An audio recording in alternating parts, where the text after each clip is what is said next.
We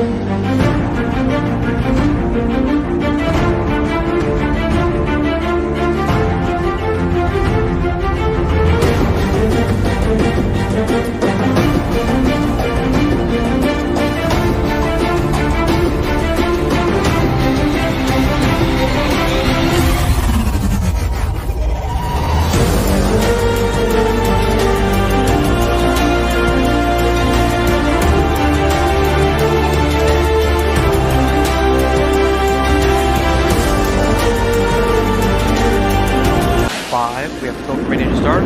2, 1, 0. Booster ignition and liftoff of Shuttle Endeavour with NASA's final.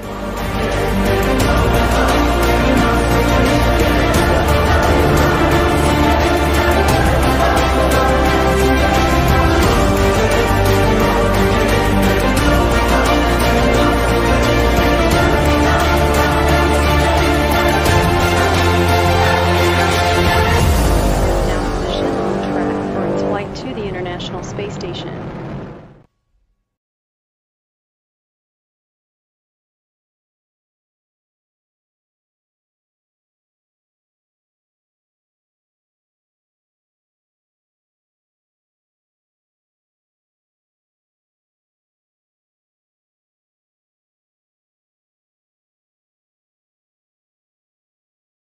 Bienvenue chez moi. Ouais. Bonjour Jonathan. Bonjour Jean-Louis. Merci de me recevoir chez toi. Donc, je ne dirai pas où tu te trouves, mais on se connaît bien maintenant depuis quelque temps. Je suis heureux de te connaître et de pouvoir participer de temps en temps à certaines émissions avec toi. Moi de même, c'est un plaisir, vraiment. Et je suis aussi content de pouvoir lire de temps en temps des nouvelles sur Internet et aussi d'avoir lu tes derniers livres. D'ailleurs, on en parlera après pour le prochain. Déjà, pour nos amis de LDLN, est-ce que tu peux te présenter, dire qui tu es, parler un peu de ton parcours? D'accord, alors donc Jonathan Gilet, vous commencez à me connaître. Je me suis passionné pour les ovnis depuis mon adolescence, parce que ma grand-mère recevait LDLN via une amie, en fait, c'était pas elle qui était abonnée, c'était Madame Casaubon, elle s'appelait, je m'en souviens encore. Et elle me passait les numéros et j'adorais regarder les dessins qu'il y avait dans LDLN, les petits croquis d'ovnis, les croquis de la campagne, et puis je me souviens du catalogue de Jacques Vallée, qui était publié à l'époque avec une signalétique, avait un petit rectangle pour les stations humanoïdes, un cercle, je me trompe pas, blanc pour les RR1, un cercle noir pour les RR2. Tout ça m'avait émerveillé et devenu plus âgé, eh bien j'ai acheté mes premiers livres, c'était les Jean-Claude Bourré aux éditions France Empire. Et ensuite, de fil en aiguille, j'ai rencontré Joël Ménard en 1992 et ça a été le début d'une amitié, comme tu sais, et grâce à lui, je me suis vraiment intéressé à l'ufologie de manière discrète. Donc je me suis intéressé à l'ufologie. Il est vrai qu'aussi je m'intéressais aux sciences, comme tu le sais, je m'intéressais à l'astronomie aussi depuis tout jeune. Donc ça m'a permis d'avoir à la fois une culture entre guillemets astronomique et ufologique. Alors, dans mon milieu professionnel, je ne parlais pas du tout d'ufologie parce que j'aurais eu des ennuis, dit de mes centres d'intérêt pouvaient l'expliquer. Et j'ai eu la chance de rencontrer Annie, qui m'a beaucoup aidé pour me lancer dans l'écriture. Parce que je me disais, bon, pourquoi écrire? Il y a tellement d'ufologues déjà qui ont écrit des livres très intéressants. Pourquoi encore me mettre moi-même à l'écriture? Puis, par le plus grand des hasards, mais le hasard n'existe pas, j'en considère que je connaissais aussi depuis les années 90, me donne ces archives de presse sur la vague 54. Et là, justement, je te coupe. Oui. Donc Jonathan, tu m'as un peu coupé là, parce que par rapport anticipe mes questions. Je voulais justement te demander comment t'es venu l'idée de faire tes livres sur la vague 54 justement. Alors, avant 2018, je n'avais aucune idée de faire un livre sur la vague de 54. D'abord, le sujet est tellement foisonnant, immense, je ne sais pas comment je m'y serais pris. Et avec Annie, nous sommes en vacances à la Bernerie en Retz. Et là, je dis à Annie, mais écoute, Jean Sider, que je connaissais, habite pas loin. Si on allait le voir. Ouais, à Bernerie en Ré. En Ré, ouais, pardon, en Ré.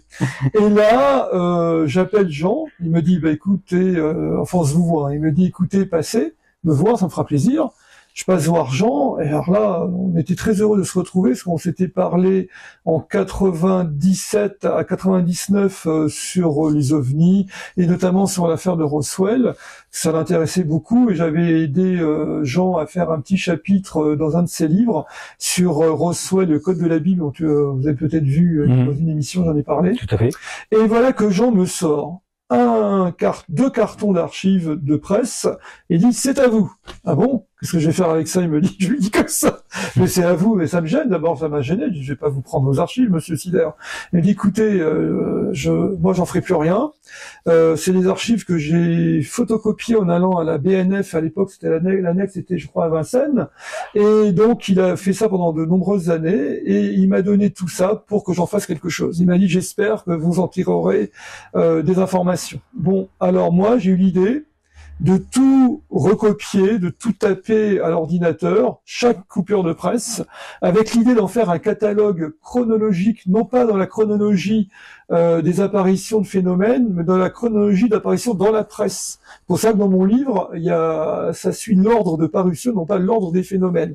Mais pour les cas les plus documentés, j'ai fait des notes où je montre comment je passe en revue un peu la date exacte, l'horaire, et ce qu'on sait. Alors j'ai croisé plusieurs sources.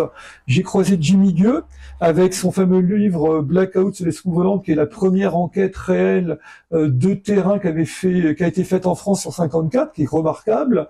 J'ai croisé les sources de Michel Carouge dans Apparition de Martiens, dans Le Figuet, le gros livre là aussi, et aussi de monsieur, comment il s'appelle, Julien Gonzalez dans son livre RR3 en France, où il a fait un travail aussi remarquable d'ailleurs sur toutes les RR3 françaises, et ça m'a permis, en croisant les sources, de mettre en lumière ce qui apparaissait comme le noyau dur de chaque observation de RR3. Je me suis beaucoup penché sur RR3 parce que j'estime que c'est les plus importantes pour l'ufologie, que s'occuper des RR1 qui sont en général des objets qui passent dans le ciel. Il y a toujours un doute possible. Moi là, avec les RR3, on est en plein extraordinaire et c'est à nous d'essayer de démêler peut-être le vrai du faux. Voilà. D'accord. En parlant d'extraordinaire, cette vague 54, il y a eu quand même des événements extraordinaires, même des observations extraordinaires, mais parmi tout ce que tu as pu lire ou alors éventuellement pu entendre sur cette vague 54, est-ce qu'il y a des cas qui t'ont le plus marqué dans cette vague de 54? Moi, le cas qui m'a beaucoup marqué, c'est le cas de Dige, l'affaire de Dige, avec Madame Veuve Geoffroy et Mademoiselle Fin, cette fameuse affaire où elle va à son lavoir, et là, en allant la voir, elle passe devant une prairie dans laquelle a atterri apparemment, je dis apparemment parce qu'elle n'a pas vu atterrir, est un engin qu'elle décrit comme semi-circulaire, avec une pointe effilée vers l'avant, et où est un personnage d'apparence humaine qui porte une tenue kaki, dont le teint est sombre, et qui porte une sorte de casque souple comme pouvaient porter des pilotes de chasse. Voilà. Et de l'autre côté de la prairie, il y a Mademoiselle Fin, qui, elle, va faire paître ses chèvres, comme ils disent, en bécard. Alors, en bécard, avec Annie, on a fait des recherches. Apparemment, ça signifie, c'est un chemin qui tourne. Le bécard, c'est la forme d'une canne, comme ça, et ça fait cette forme, donc ça tourne. Et là, elle se trouve, elle, beaucoup plus près de cet engin et de ce pilote, entre guillemets, qu'elle décrit à peu près de la même manière que l'autre témoin, mais elle va dire qu'il porte pas un casque souple, c'est un casque semblable à un casque de motocyclette, de motard. Bon. Et elle remarque qu'il y a une sorte de porte qui est levée sur le haut de l'engin, et les deux femmes sont très impressionnées. Et alors, attendez, j'oublie, Mademoiselle Fin, elle voit, des patins, comme des patins d'hélicoptère, d'atterrissage. C'est petit, c'est pas très grand. Alors, c'est un cas qui m'intéresse parce que il est bien documenté par de nombreuses sources journalistiques et par d'autres chercheurs. Et la première opposition qu'on a fait à ce cas, dès 54, c'est de dire qu'elles avaient vu un hélicoptère atterrir. Voilà. Et alors ça, c'est pas possible parce que les témoins décrivent le décollage de l'engin dans le plus parfait silence. Alors, je vois pas pourquoi elles auraient pas entendu le bruit du rotor au décollage.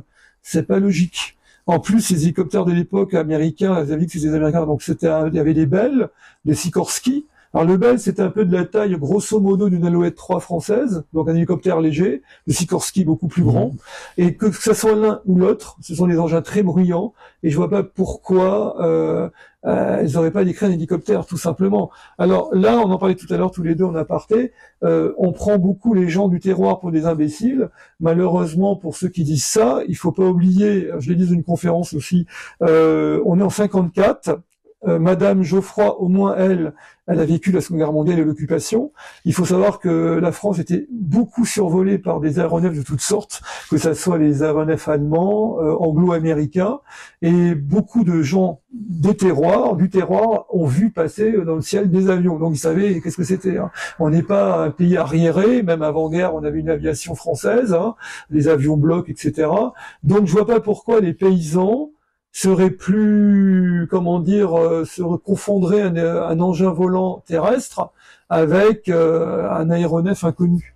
Pour moi, ça tient pas à la route. Il faut surtout oublier que les gens de la Terre sont des observateurs, parce qu'ils passent beaucoup de temps dehors, aussi bien en journée que la nuit. Tout à fait. Et ont des grandes connaissances de ce qui se passe dans le ciel aussi. Bien sûr, et ils connaissent même des constellations, etc., que les citadins ne connaissent pas. Donc voilà, donc ça, ce cas m'a beaucoup impressionné. On a le cas aussi de Antoine Mazot, le fameux cas, le premier cas humanoïde de la vague. On est le 10 février 54 aux alentours de 21h. C'est ce paysan qui va inspecter ses terres. On est vers Mouriera. Et là, il tombe nez à nez avec une sorte d'humain aussi, mais de petite taille, qui prend pour un peu un vagabond, je crois, au départ, et qui s'approche de lui. Et il y a cette fameuse scène, alors qui a été décrite par la presse, mais on sait aujourd'hui qu'elle est sujette à caution, c'est-à-dire qu'il lui donne une accolade fraternelle, voilà, ils s'embrassent. Et en réalité, la veuve de Mazot a déclaré aux enquêteurs LDLN qui l'ont enquêté 20 ans plus tard que son mari n'avait jamais reçu une accolade, mais c'était une poignée de main. Une bonne poignée de main. Bon, c'est quand même intéressant. Et que son mari n'avait jamais eu peur en réalité, parce que la presse a dit oh là, il avait une fourche, il a eu l'idée de l'enfourcher parce qu'il se disait oh là là, qu'est-ce que c'est que ce type-là. Alors pas du tout, et en réalité, il était très étonné de voir ce bonhomme, voilà, d'apparence humaine, qui décrit aussi comme un pilote, une sorte de pilote, de petite taille. Et là, la créature s'en va, et décolle au plus loin un engin de forme un peu ovoïde qui va passer sous une ligne à haute tension, donc assez basse. Et après, il s'en va au loin. Alors, ce cas-là m'a beaucoup intéressé parce que c'est le premier cas historique de RR3 et qui est le même jour que Marius Deville, qui lui est très connu, très médiatisé, qui va se produire le même jour, mais là à 22h30 à Carouble. Et dans toutes mes conférences que j'ai données depuis mon bouquin, je mets toujours l'accent sur Mazot pour justement informer les gens qui s'intéressent aux ovnis que Deville n'est pas le seul cas extraordinaire de cette époque-là. Voilà. Et qu'en plus, dans Deville, bon ça je vais pas revenir là, hein, je crois que tout le monde le connaît plus ou moins, il y a eu 2 affaires Deville, la deuxième étant plus sujette à caution, donc ça a jeté un peu le discrédit sur tout ça, bien que pourtant, à mon avis, la première affaire, celle du 10 septembre, me paraît pour moi crédible. Voilà, donc Mazot, pour moi, il faut le faire connaître. C'est un cas un peu oublié et qu'il fallait faire connaître, remettre devant les projecteurs, parce que pour moi c'est un cas emblématique de cette vague 54, parce que c'est pas le seul qui va avoir un contact, on va dire amical, avec des ufonautes. Cette vague se caractérise d'ailleurs par une non-agressivité. Le phénomène se montre plutôt bon enfant vis-à-vis des témoins. Il n'y a pas de cas réellement d'hostilité, à ma connaissance. Alors bien sûr, il y a un cas, alors j'ai vu dans la presse, il y a un cas que Jean Sider et Joël Ménard avaient souligné dans les coupures que j'ai, d'un animal mutilé. Alors je sais pas un cheval, je crois que c'était un mouton, je me trompe pas, mais apparemment c'est une mutilation qui a été due par un prédateur certainement naturel et c'est pas le phénomène qui a fait ça. D'ailleurs c'est qu'un seul cas dans toute la vague et qui n'est pas raccroché à la vague dans la presse. D'ailleurs c'est cité dans les faits divers, mais Sider et Ménard l'ont souligné parce que rétroactivement on connaît tous les cas de mutilation de bétail aux États-Unis, même en France et ailleurs, donc ça parle après rétroactivement, mais comme c'est un seul cas, pour moi, c'est pas symptomatique. Hein, voilà. Donc il y a ça, il y a aussi, alors il y a un cas que j'adore, c'est le cas de Chabeuil. Alors là, c'est Madame, alors j'ai oublié son nom, c'est pas Madame Joffre, c'est qui déjà Chabeuil? Je suis désolé, je me rappelle plus de son nom. C'est une femme, alors elle, c'est extraordinaire. Alors, je me rappelle la petite chienne, Dolly, elle s'appelle Dolly, sa petite chienne. Elle est allée voir le cimetière. Enfin, elle était d'abord allée voir ses beaux-parents. Après, elle est passée au cimetière, mettre des feux. Madame Leboeuf, merci. Sur la tombe. Merci Annie. Ouais, merci Annie. Et là, elle voit dans un champ de blé ce qu'elle prend pour un épouvantail au premier abord. Elle voit une créature comme ça, les mains comme ça, qui vibre un peu. Donc elle pense que c'est le vent qui fait vibrer un épouvantail, et puis en regardant bien, c'est pas un épouvantail. Elle s'aperçoit que c'est une créature de petite taille qu'elle décrit entre 1m15 et 1m20, qui s'avance vers elle, qui semble être habillé de cellophane, c'est-à-dire qu'il porte visiblement un justaucorps brillant, comme un cellophane. Elle voit un visage au travers d'une sorte de casque, et là elle est vraiment effrayée. Elle sent une frayeur en elle. Sa petite chienne aboie et je crois qu'elle hurle de peur. Et là, ils s'en vont. Ils demandent pas la reste. Cette femme s'en va avec son petit chien. Et plus loin, elle voit aussi décoller quelque chose, donc une soucoupe, plus ni moins, en arrière-plan, et qui s'en va à grande vitesse dans l'atmosphère. Et quelque temps après, Madame, pardon. Elle s'écroule, Madame Leboeuf. Oui, j'allais dire, attends, oui. Elle s'écroule, elle tombe malade pendant 2 jours, forte fièvre, courbature, etc. Par contre, sa petite chienne, elle, va être extrêmement malade pendant au moins, je crois, 6 mois. Elle a failli mourir. Et j'oublie de dire d'ailleurs que le chien de Kiki de Deville, lui, va décéder. Il va décéder quelques mois après. Donc on a, alors j'ai dit que le phénomène n'est pas hostile, mais cela étant dit, les animaux de compagnie des gens, il y a au moins 2 qui sont morts, avérés. Voilà. Ça rappelle ce que disait Joël Ménard dans LBLN, quand on voit un phénomène ovni, ce n'est jamais anodin. Il faut éviter de s'approcher en disant « Oh là, super », il faut mieux se mettre dans un coin, s'éloigner et observer en restant le plus calme possible et si possible faire des photos, quoi. Bon, c'est pas évident. Mais ça nous rappelle que ce phénomène peut avoir des éléments négatifs pour nous. Oui. C'est une question peut-être... Oui, sur 54, on aurait tant de choses à dire encore. Oui, alors si pour les cas qui m'ont marqué, alors il n'y a pas que ça. Il y a aussi Loctudi, l'affaire de Loctudi, donc en Bretagne, ce petit boulanger. Alors je résume vraiment à grand trait, qui va puiser de l'eau voilà, tu connais. Il revient, il voit un humanoïde qu'il décrit au visage poilu, dans une sorte de tenue de pilote aussi, il dit pas scaphandre, c'est une tenue juste au corps, et il lui met la main sur l'épaule. Il essaie, alors là, le petit jeune est complètement tétanisé, il s'appelle, je crois, Lucas. Le petit Lucas est complètement tétanisé. Il va voir en courant son patron qui dort au premier étage du bâtiment, qui se demande qu'est-ce qui lui prend, alors il le voit agité et tout. Il descend, il n'y a plus rien. Voilà. Et j'ai oublié de vous dire qu'il y avait évidemment une soucoupe en bonne et due forme, circulaire, avec un dôme, qui était posé devant le bâtiment. Alors Annie, qui a fait des recherches pour son dessin, elle a illustré celle-ci, cette RR3. Elle s'est aperçue qu'il y avait en face une ferme. Il y avait à côté de la boulangerie, il y avait au moins 2 maisons d'habitation. Donc il devait être 4 heures du matin. Alors de 2 choses l'une, à 4 heures du matin les gens dorment, donc à part les boulangers, donc il est possible que personne n'ait rien vu, parce qu'une soucoupe en plein milieu de la rue, ça devrait se voir. Ou alors le phénomène était peut-être exclusif pour ce jeune homme. Ça de nos jours, on dit des fois que le phénomène peut se montrer pour quelqu'un et pas pour quelqu'un d'autre. On a de nombreux exemples. Donc voilà, alors ça c'est encore un cas qui m'a marqué. Il y a aussi le cas des avions d'Orange. Il y a 2 avions de chasse français qui avaient qui avaient ciblé un ovni. Et il y a eu une course-poursuite dans le ciel et ça a rien donné comme d'habitude. On a une base militaire qui avait donc enregistré tout ça. On a aussi en Italie, on a une station radar près de Rome qui a enregistré le passage d'un cigare volant au-dessus de la capitale. D'ailleurs, on a le courrier de Rome, alors je ne dis pas en italien parce que je prononce très mal l'italien, qui a fait un super article avec une superbe peinture sur ce cas. Voilà, bon ben, je vais pas monopoliser la parole, hein, je peux en parler comme ça, brûle pour point pendant longtemps. Bah, surtout que sur la vague 54, on peut en dire tellement Il y a de tellement de choses que choses. voilà. Après, ma question suivante, rien à voir avec le 54, je sais que tu as rencontré Joël Ménard. Oui. Tu peux nous en dire un peu plus sur tes rencontres que tu as, ou tes vieux souvenirs, ou tes anecdotes avec Joël? Ouais. Alors avec Joël Ménard, on s'est rencontrés, c'est grâce à Jean-Claude Bourret, qui m'a donné son téléphone un jour. Alors il m'a dit vous devriez appeler Joël Ménard, qui est un ufologue très très bien. Alors j'appelle Joël Ménard et de but en blanc le courant est passé. Alors pourquoi? Parce que je m'intéressais aux avions aussi quand j'étais jeune, et ça nous a fait un lien amical. Et après, bon, on a parlé d'ufologie. Et Joël Ménard, je l'appelais une à deux fois par semaine à cette époque-là, parce qu'il habitait alors j'ai oublié ici en Île-de-France. Je suis désolé, j'ai oublié le nom où il habitait, du patelin.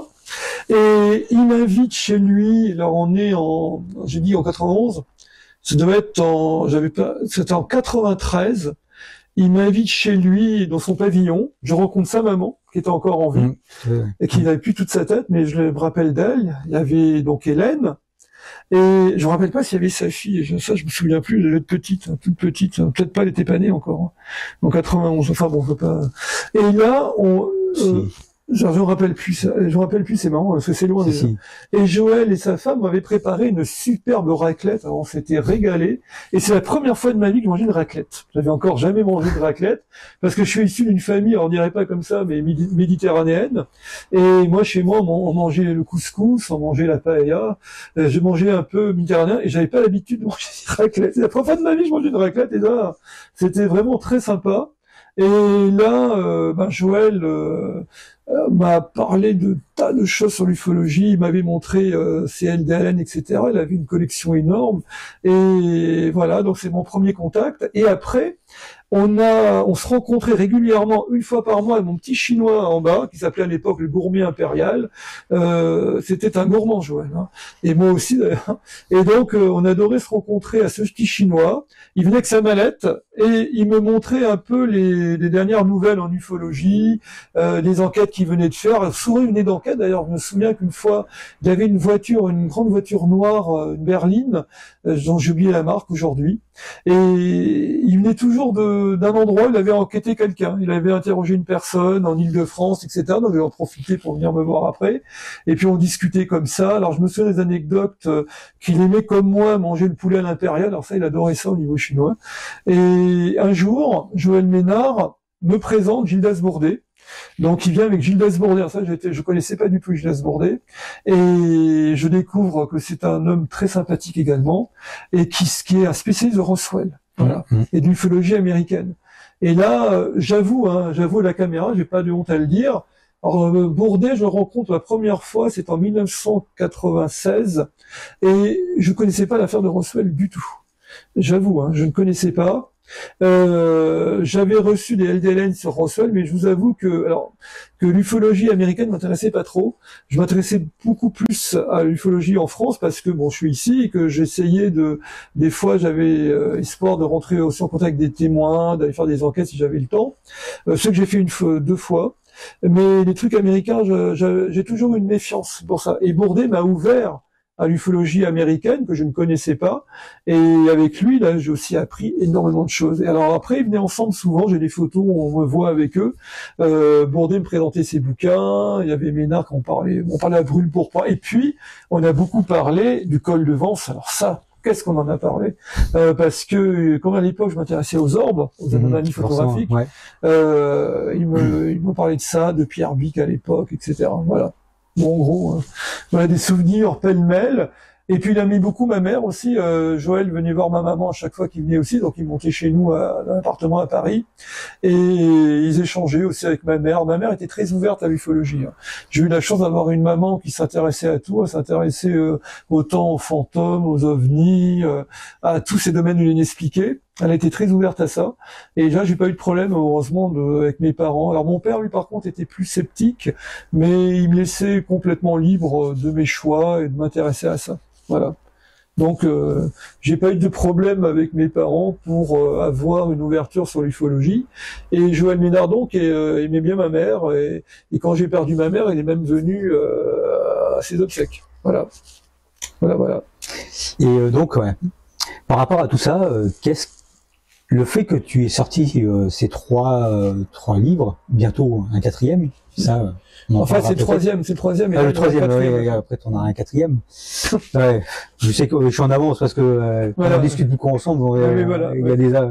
Bref, qu'est-ce qui a changé ta vue de l'ufologie par rapport à tout ce que tu as pu rencontrer, les gens que tu as pu rencontrer, toutes les choses que tu fais à droite à gauche maintenant avec tes conférences, et ça t'a apporté quoi de plus maintenant? Ben, ça m'apporte la joie de communiquer avec les gens, parce que j'aime bien partager des connaissances, hein. Vous l'avez vu, je suis un grand bavard. Une fois que je suis lancé, je m'arrête plus. Par contre, je suis un grand timide, on dirait pas, mais je suis pas à l'aise, moi, devant les caméras ou sur Internet. On dirait pas, mais je suis, Annie pourra en témoigner, je suis quelqu'un de très nerveux, mais je suis heureux de pouvoir communiquer sur la vague de 54 et de manière sur l'ufologie avec le public, avec les auditeurs, avec toutes les radios qui me reçoivent, enfin les web TV.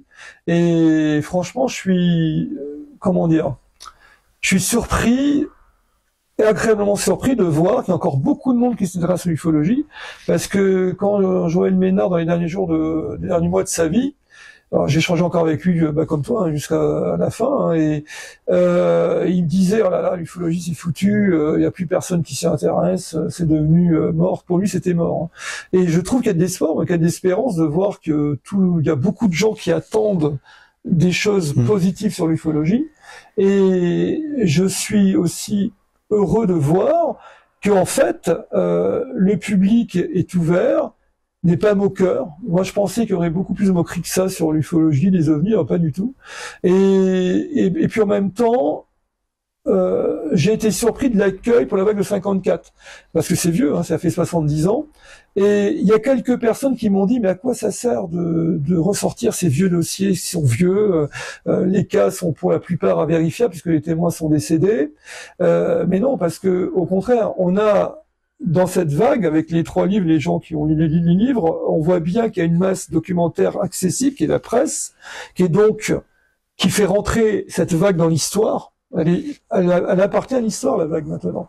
En dehors de toute considération sur l'origine du phénomène qui était présent, que ça soit un phénomène extraterrestre exogène, que ça soit un phénomène paranormal, des dimensions parallèles, un phénomène purement sociologique ou psychologique, des canulars, il y a eu quelque chose, et l'historien aujourd'hui peut accéder à la documentation, ça c'est très important, et j'ai tenu dans ces livres à ce que tout un chacun puisse avoir chez lui un document solide relatant quasi systématiquement la presse de cette époque. C'est-à-dire chacun d'entre nous peut maintenant lire ces bouquins et rentrer dans les événements de cette époque-là. Voilà. Ça, c'est important. C'est comme si chacun d'entre nous avait chez lui des archives. Parce que le problème actuellement, regardez il y a eu une panne sur Internet récemment. Il n'y a pas de mondial. Ouais. Pas de mondial. Vous savez, pour les plus anciens d'entre nous, quand on s'est lancé dans l'Internet en 99, on craignait le grand bug de l'an 2000. C'est que le problème d'Internet, c'est un réseau d'informations. Il est ce qu'il est. Il a été créé quand même par l'armée américaine, il faut pas l'oublier. Ils en sont défaits parce qu'ils ont un réseau maintenant beaucoup plus sophistiqué. Mais si un jour il tombe en panne, on n'aura plus rien. Je crois que le livre reste le meilleur vecteur de mémoire pour des informations de cette nature, pour pas qu'elles périssent. Vous voyez, sur Internet, il y a le site de Patrick Gross qui, moi, je trouve remarquable. C'est un site encyclopédique superbe. Il y a tout dedans. Il y a beaucoup de choses. Mais c'est un site Internet. Qu'est-ce qui va se passer si un jour Internet se crache? Imaginons qu'un jour on nous empêche l'accès à Internet. On n'en sait rien. Il y a des pays sur la Terre où l'accès à Internet est réglementé. Hein. On n'a pas le droit de faire grand-chose. Si un jour ça nous tombe dessus, on sera comme des... Voilà. Et donc, avoir un livre ou des livres d'ufologie chez soi, moi je pense que c'est mieux qu'avoir des documents dématérialisés sur Internet. Voilà. Pour ça que j'ai tenu à faire des bouquins et que ça soit pas sur un site internet. D'ailleurs, c'est un peu mon cheval de bataille. Je dis tout le temps que de toute façon, l'informatique évolue tellement vite qu'avant on avait des disquettes et compagnie, donc on peut plus utiliser. Et les livres restent, les magazines restent, et en plus, les gens qui s'investissent à faire des livres ou qui s'investissent à faire des enquêtes font réellement du travail de terrain. Et le fait de laisser, par exemple, des paroles sur Internet, c'est que des paroles. C'est comme quand on fait des témoignages, ce sont que des témoignages, quels qu'ils soient. Et ce qui est important, c'est de pouvoir garder des choses, comme tous les bouquins, comme tu sais, on fait beaucoup la collection de livres tous les deux. Et ça, c'est super important. D'ailleurs, en parlant d'histoire et de vieilles choses, les gens vont être encore plus surpris parce que je suis encore un petit peu en avance par rapport à ça. Tu viens de me faire un article sur Monsieur Flammarion. Et moi, j'ai découvert qu'il s'intéressait à l'ufologie, ce monsieur. Alors, Camille Flammarion est un esprit universel. J'ai donné une conférence récemment, dont je pense que les gens ont pu découvrir Flammarion. Et Flammarion, à l'époque, il a mis en place un réseau d'observateurs, on peut dire mondial, par la Société astronomique de France qu'il a créé en 1887. Et il va se créer des antennes un peu partout en France et dans le monde. Et à cette époque-là, les gens qui font partie de l'Association de France ont tous des instruments comme ça, plus petits ou plus grands, et observent le ciel. Ce sont des observateurs qualifiés. C'est pas des observateurs du dimanche qui connaissent pas le ciel. Et à cette époque-là, il y en a qui vont voir des phénomènes qu'on peut qualifier aujourd'hui d'ufologiques, c'est-à-dire des météores lents. Et Flammarion, alors je sais pas si je dois donner un peu l'article, il appelle ça des bradites. En grec, braditos, ça veut dire ce qui est lent, par opposition à bolide, qui veut dire être lancé avec une pierre qu'on lance très rapidement. Et qu'est-ce qu'on voit dans ces témoignages de l'époque? Eh bien, c'est essentiellement des RR1, mais de bolides, de bradites, qui avancent comme ça, qui vont s'arrêter, qui vont rebrousser chemin, qui restent en stationnaire pendant quelques minutes, et qui vont à l'horizon, qui explosent. Alors, vous savez pas que j'ai trouvé quelque chose d'assez bizarre. Je me demande même, alors je vais passer pour un fou, mais bon, avec des pincettes, je me demande même s'il n'y a pas eu un crash en France à l'époque. Parce que j'ai un cas qui a été observé par au moins une dizaine de personnes, d'un objet. Alors, par contre, l'endroit, alors pardonnez-moi, c'est pas que je veux pas le dire, je me souviens plus de l'endroit. Alors ça, je l'ai le truc. C'est en France, et ils voient un objet qui est rouge, d'aspect discoïdal. C'est extraordinaire, c'est discoïdal, qui passe, il le voit apparaître sur Cassiopée, donc c'est une constellation sur une polaire, vers le pôle nord céleste, qui avance comme ça, qui s'arrête, qui reste stationnaire. La couleur rouge, ils ont l'impression que ça devient d'un rouge foncé, comme si c'était un rouge qui est de forge, et qui devient clair, comme si on forgeait un métal, et qui repart, qui va à l'horizon, qui revient et qui semble comme ça sillonner la voûte céleste.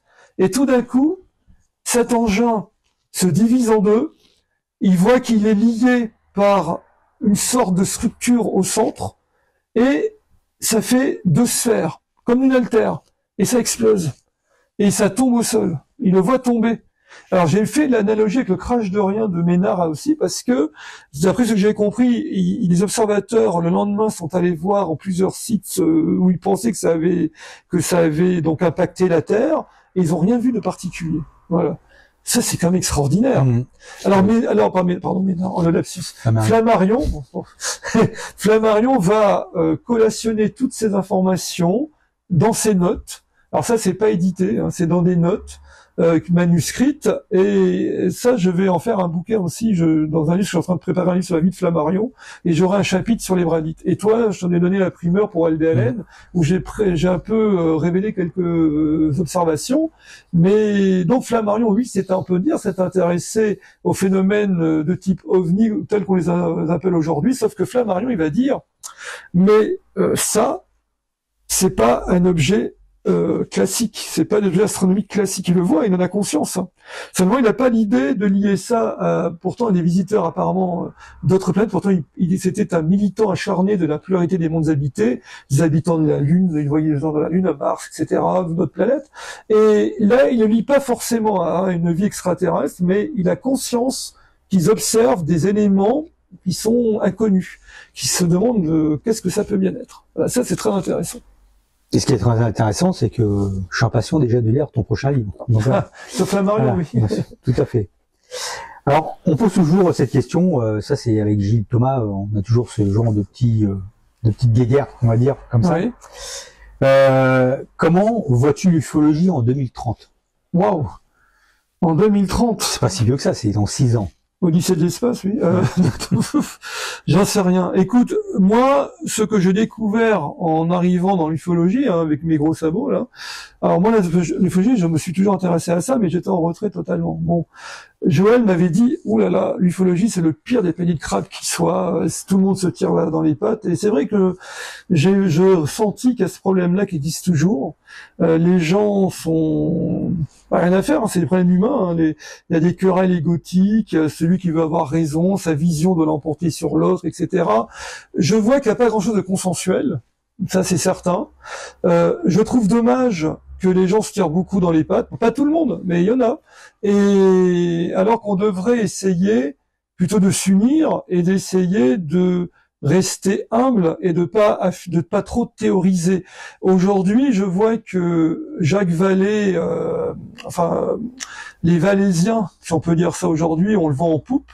Je pense que c'est la théorie la plus importante aujourd'hui qui fait consensus dans le milieu ufologique, j'ai l'impression, hein. Je peux me tromper, mais je crois pas. La HET a du plomb dans l'aile, je vois qu'il y a de moins en moins de défenseurs de la HET en ufologie. Il y a aussi d'autres hypothèses qui sont apparues depuis, il y a des personnes qui parlent aussi d'êtres interdimensionnels, etc. Bon, il y a toujours les sociologues, hein, comme Pierre Lagrange, les sceptiques, les zététiciens. Je dis pas que Lagrange est un zététicien, attention, hein. C'est un sociologue, mais il y a aussi la zététique qui s'en mêle. Donc tout ça n'est pas fait pour être serein, n'est pas fait, je pense, pour avoir une recherche sereine. Et j'ai l'impression que si on veut avancer, faut presque être dans son petit coin et essayer d'avancer pour soi et rien à faire, hein, et d'essayer de comprendre les choses, parce que dès que vous partagez une information, elle va être comprise par ABCD, mais les ABCD vont pas tous être d'accord, et vont peut-être même se retourner contre ce que vous dites, et voilà. Et puis j'ai vu aussi récemment que il y a des personnes qui aiment faire des histoires à d'autres, etc. Mais ça a toujours existé, hein. Alors c'est marrant parce que j'ai l'impression que l'ufologie de 2000, actuellement de 24, n'est pas aussi différente de celle des années 80, en fait, de 70, parce qu'il paraît que Uranus s'entendait pas bien avec Aldéna, s'entendait pas bien avec le GEPA, bon, il y avait eu des problèmes aussi. Donc, ce problème d'homme, je dirais, mais en attendant, on a un phénomène qui est là, qui nous semble nous faire des pieds de nez à chaque fois, et c'est ça que je trouve dommage, c'est pour l'étude du phénomène, parce que pendant qu'on se dispute, pendant qu'on théorise beaucoup, il y a toujours ce phénomène qui est là, qui, vous voyez, au temps de Flammarion, ça existait déjà au XIXe siècle. On a la vague de 1897 des airships, qui est passionnante, dont Jean Sédar m'avait parlé, aussi.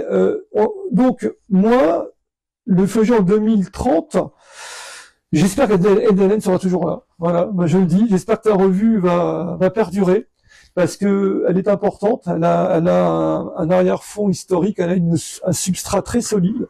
Parce que Internet, on ne sait pas si les médias d'Internet vont survivre, on n'en sait rien. Peut-être, peut-être pas. Moi, je crois toujours dans le physique. Et je pense que 2030, par rapport aux États-Unis, par rapport aux divulgations américaines, bon alors ça se craque, ça se fissure. Est-ce que vraiment les Américains vont nous dévoiler quelque chose qui va changer le panorama de l'ufologie mondiale? Je n'en sais rien, on en a parlé un peu tout à l'heure entre nous. Moi je me méfie de tout ce qui est militaire. Moi je pense que pour ceux qui connaissent les milieux de l'armée a rarement communiqué de manière, on va dire, très ouverte avec les civils. Je pense que c'est pas dans l'intérêt de l'armée déjà de le faire, quelle que soit l'armée d'ailleurs, et notamment l'armée américaine, qui n'oublions pas et reste encore l'armée, une des armées les plus puissantes du monde, qui tient un peu le monde. Hein. Il y a des bases militaires un peu partout, hein, il faut pas l'oublier. Donc voilà. Alors je ne sais pas. Je sais pas quel est l'avenir. Je ne m'appelle pas Nostradamus. J'espère simplement que ce qui se passe aujourd'hui, que les dissensions disparaissent un jour et qu'on puisse faire un travail comme à l'époque peut-être, je sais pas moi, du GEPA, de l'ancien GEPA par exemple, ou de LDN. LDN, tu as des enquêteurs de terrain qui restent très, comment dire, j'allais dire compétitifs. Efficace. Très efficace, merci, je cherche les mots, très efficace. Donc voilà, je pense que moi je crois dans l'avenir d'associations, on va dire, qui se veulent rationnels, qui soient rationnels sans qu'ils n'aillent pas dans le domaine du religieux, de la croyance comme avec les galactiques ou d'autres domaines, d'autres mouvements comme ça. Je pense qu'il faut rester tête froide et continuer à enquêter, à amasser des données. Ça, c'est très important. Et essayer de réfléchir ensemble à quoi nous envoie, mais ne pas aller tout de suite à dire « Ah là, ça y est, ça c'est la conscience, ça c'est des êtres interdimensionnels ». Parce que du moment qu'on adhère à une théorie, on ferme la voie à tout le reste. Et quand vous regardez le phénomène ovni dans son ensemble, depuis l'origine, depuis les origines, c'est très complexe. Ça peut pas cocher toutes les cases à chaque fois. C'est ça, je crois pas que ça coche toutes les cases de l'hypothèse sociologique, de l'hypothèse interdimensionnelle, etc. Je pense que c'est encore plus complexe que ça, mais voilà. Bon, je sais pas. Pour moi, c'est un grand point d'interrogation. Ça reste une énigme fascinante, mais comme je pense la plupart d'entre nous, je n'ai pas les réponses. Hein. Si j'avais les réponses, je les dirais volontiers. Ça reste un grand mystère, je pense. En tout cas, je peux te rassurer, tant que j'aurai mes deux jambes, mes deux bras et ma tête, LDN continuera à exister. Ah, j'espère. Ouais. Et on a déjà anticipé le futur d'LDN quand j'arrêterai un jour LDN. C'est déjà prévu. D'accord. Que quelqu'un reprenne LDLN. Très bien. Et je tiens à en profiter d'ailleurs à remercier tous ceux qui participent à LDLN, aussi bien les abonnés que les non-abonnés, parce que il n'y a pas besoin d'être abonné à LDLN pour participer à LDLN. Et j'ouvre tout à fait les pages de LDLN à qui que ce soit et à toutes les associations qui veulent écrire dans LDLN. Imaginons que je sois un petit jeune qui veut rentrer dans l'ufologie.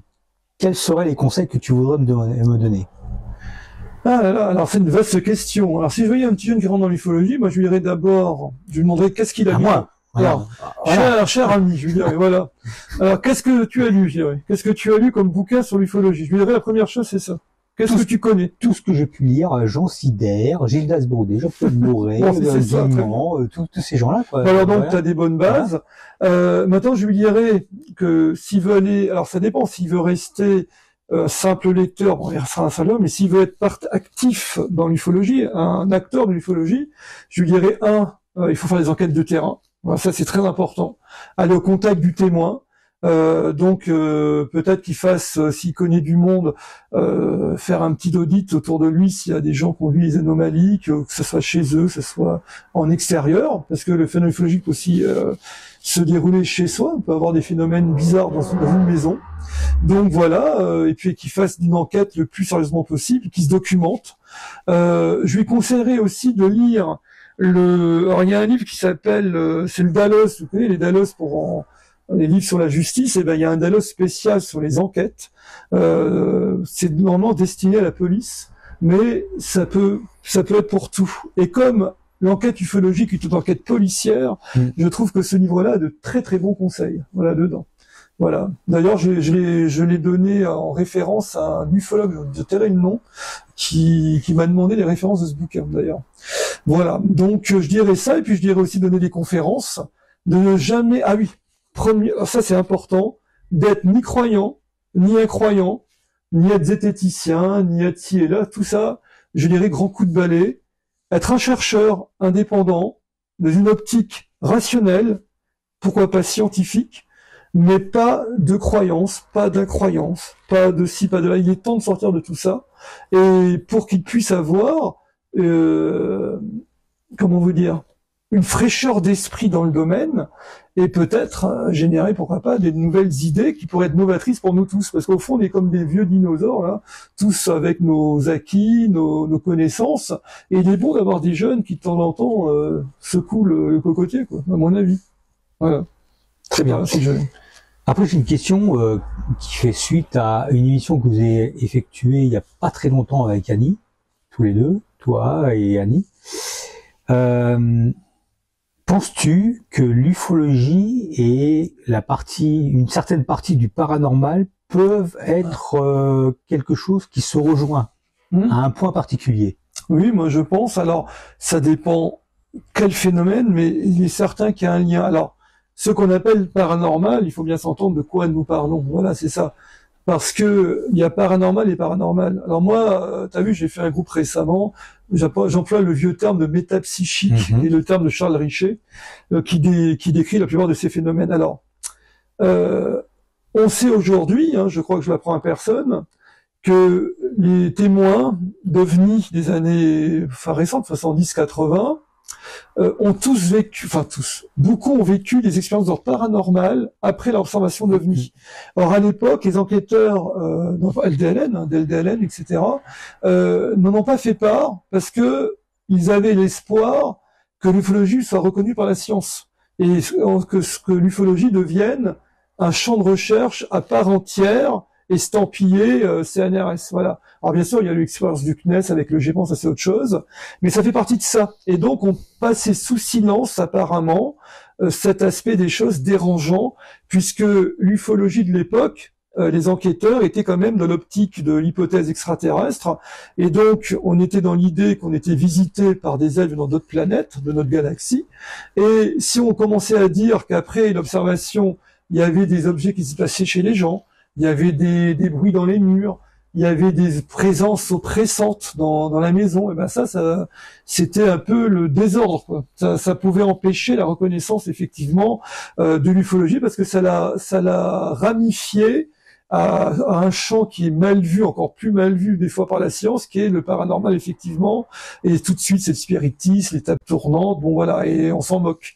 Donc ils avaient cette crainte, on n'en a pas parlé. Et Jean Sider, je vais encore le citer, a eu le courage d'écrire un bouquin en France qui s'appelle Les ovnis paranormales chez JMG Éditions, qui est absolument remarquable.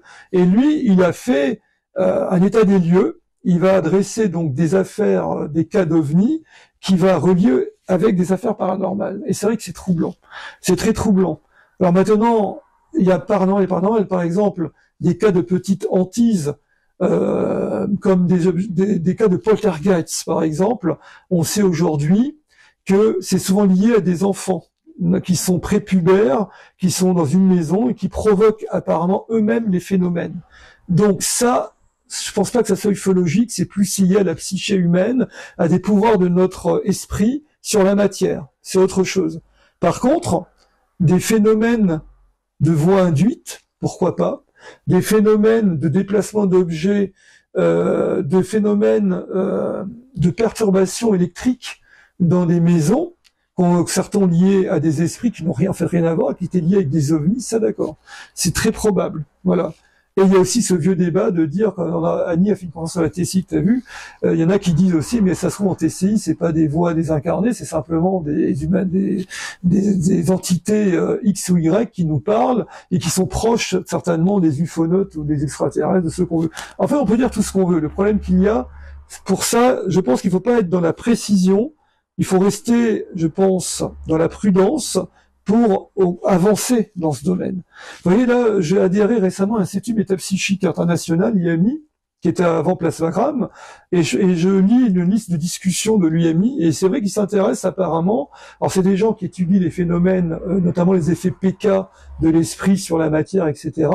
Et il y a beaucoup de personnes qui se posent la question, est-ce que l'ufologie, est-ce que les ovnis ont un rapport avec ça ? Avec certains phénomènes métapsychiques, ça se dit aussi chez eux. Donc voilà, donc tout ça est intéressant et je pense que ce sont des domaines à fouiller, à essayer d'aller plus loin que les simples questionnements. Et ça demande un travail de recherche aussi, déjà sur tout ce qui existe.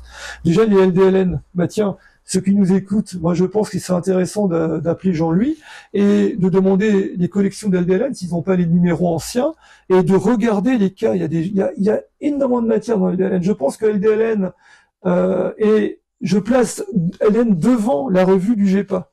Le GEPA, pourquoi je la place devant? Parce que le GEPA c'est mort depuis longtemps. LDLN ça existe toujours. Et en richesse de matériaux, de cas, c'est extraordinaire. Il y en a 10 fois plus que dans le GEPA. Alors moi, j'ai acheté toutes les revues du GEPA. Je les ai scannées. Et je me suis amusé à faire des recensions de cas qu'il y a en France. J'ai comparé LDN avec le GEPA. Ben alors, la force du GEPA, en fait, c'est qu'il faisait des enquêtes de 15 à 20 pages, très fouillées, très documentées, avec des suivis de mois en mois. Il y avait des retours d'enquête, etc. Ça, c'est leur force. Mais je dirais que leur faiblesse, c'est que il y a beaucoup moins de richesse documentaire que dans LDLN.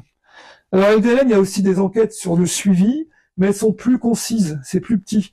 Mais c'est très riche et ça demande, je pense qu'avoir LDLN et le GEPA, alors, chez soi, c'est une banque documentaire énorme. Sans oublier Ouranos aussi.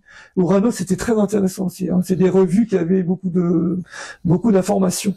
Voilà. Ça, tout comme ceux qui lisent l'anglais avec le International Review qui est... Exact, j'oublie, bien sûr. Ouais. Bien sûr. Franchement, ouais. Et même, je vais peut-être faire une entorse, alors si Joël m'engueulerait, mais je vais quand même le dire, il y avait une revue d'un type qui n'aimait pas du tout, là, comment ça s'appelait? Ça, on peut pas le dire. Voilà, je le dis pas. C'est Phénoména.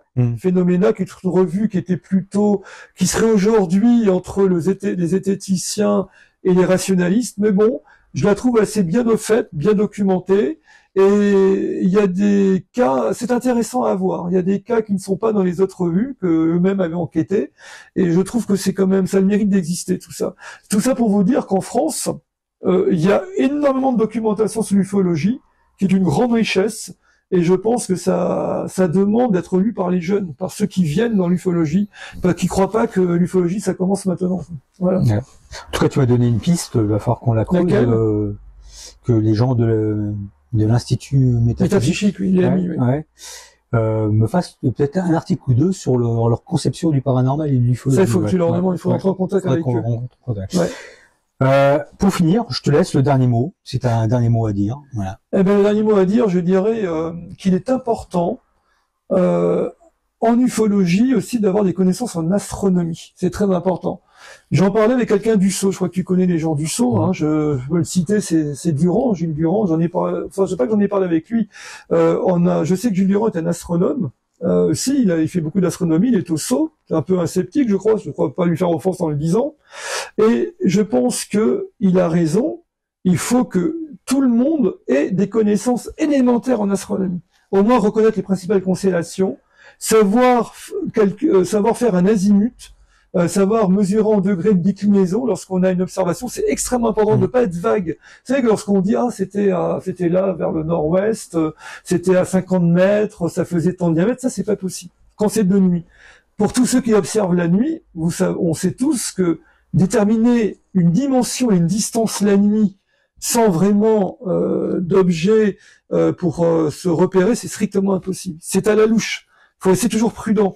D'ailleurs, avec Annie, on avait fait une enquête il y a quelques années, ici dans la région. Il y a des gens qui nous avaient dit, ils avaient observé un objet à telle distance. C'était précis, je sais plus, c'était genre à 152 mètres, ça faisait tant. C'était pas possible. En plus, on avait vu leur jardin, etc. Annie avait fait des mesures avec moi. Ils se gouraient, mais de A à Z, hein, ça je peux le dire. Donc voilà, avoir quelques connaissances dans le ciel, c'est très important. Ne pas croire que tous les astronomes, qu'ils soient amateurs ou professionnels, sont contre l'ufologie, c'est faux. Alors il y en a qui sont terribles, hein. Il y en a qui n'aiment pas ça du tout, hein, dans les deux milieux, mais il y en a qui sont ouverts. Hein. Tout le monde n'est pas fermé, mais il faudrait que les ufologues et ceux qui s'intéressent aux ovnis aient des connaissances élémentaires en astronomie. Et j'ai écrit un bouquin, justement, que j'espère publier en 2025, à l'usage des ufologues et du public ufologique sur l'astronomie. C'est un livre très simple, pour apprendre aux gens à observer, à essayer d'être plus précis dans leur description lorsqu'ils voient un objet. Ça, c'est très important.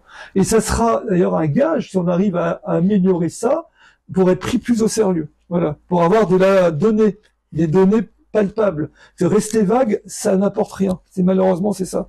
Vous voyez? Et je pense que c'est important. Et c'est à la portée de tout le monde. C'est à la portée de tout le monde. Il ne faut pas avoir peur de se lancer. Et en plus, observer le ciel, c'est magnifique. Et vous pouvez voir des choses étonnantes. Voilà. Tout à fait. Et en plus, on peut observer aussi bien de jour que de nuit. Parce que de jour, on peut avoir des connaissances élémentaires en météo aussi. Voilà. C'est fort surprenant des fois. Les levées de lune, les couchers de soleil sont fort surprenants des fois. Alors. Et on a des phénomènes, des faux mirages qui peuvent avoir lieu. Il y a plein de choses. Donc c'est très très important. Et comme tu dis, on devrait avoir des connaissances élémentaires dans différents milieux. Au moins, ça nous permettrait d'écarter plein d'éléments. Et qu'est-ce que je voulais dire? Je voulais aussi terminer sur quelque chose d'important.